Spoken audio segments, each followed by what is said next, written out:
কলকাতা পুরসভায় ছুটি বিতর্ক। বিশ্বকর্মা পুজোর ছুটি বাতিল করে দিয়ে ঈদে দুদিন ছুটি, এমন নোটিশ ঘিরেই যত ডামাডোল। নোটিশ প্রকাশ্যে আসার পরে কলকাতা পুরসভার শিক্ষা বিভাগের এক আধিকারিককে শোকজ করে পুর কর্তৃপক্ষ। অভিযোগ, ওই আধিকারিক কর্তৃপক্ষকে না জানিয়ে ওই নোটিশ ছেড়ে দিয়েছিলেন।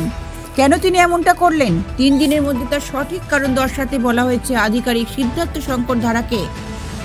পুরসভা সূত্রে জানা গিয়েছে, কলকাতা পুর এলাকায় হিন্দি এবং উর্দুভাষী স্কুলগুলির জন্য ছুটির যে তালিকা প্রকাশ করা হয়েছিল, তাতে বিশ্বকর্মা পুজোর ছুটি বাতিল করে ঈদ উপলক্ষে 2 দিন ছুটি দেওয়া হয়েছিল। পুরসভার শিক্ষা বিভাগের চিফ ম্যানেজার নোটিশ জারি করেছিলেন। বিষয়টি নিয়ে বিতর্ক শুরু হতেই ওই আধিকারিককে শোকজ করা হয়। পুর কর্তৃপক্ষের বক্তব্য, তারা ওই নোটিশ সম্পর্কে কিছুই জানতেন না। নোটিশটি ইতিমধ্যে বাতিলও করা হয়েছে।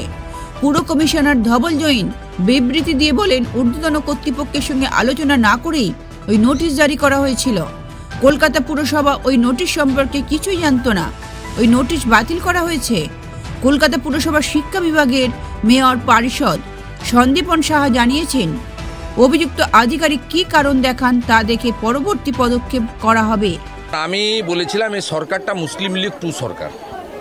মুখ্যমন্ত্রী তেলে বেগুনে হয়ে উঠেছিলেন।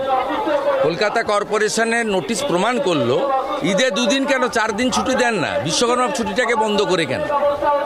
হিন্দুদের উপর আঘাত করে কেন? এতে কি মজা পান আপনারা? ইসলামিক দেশ পাকিস্তান, তারা শবে বারতে 1 দিন ছুটি দেয়, আপনি 2 দিন ছুটি দেন। কেন করেন এগুলো?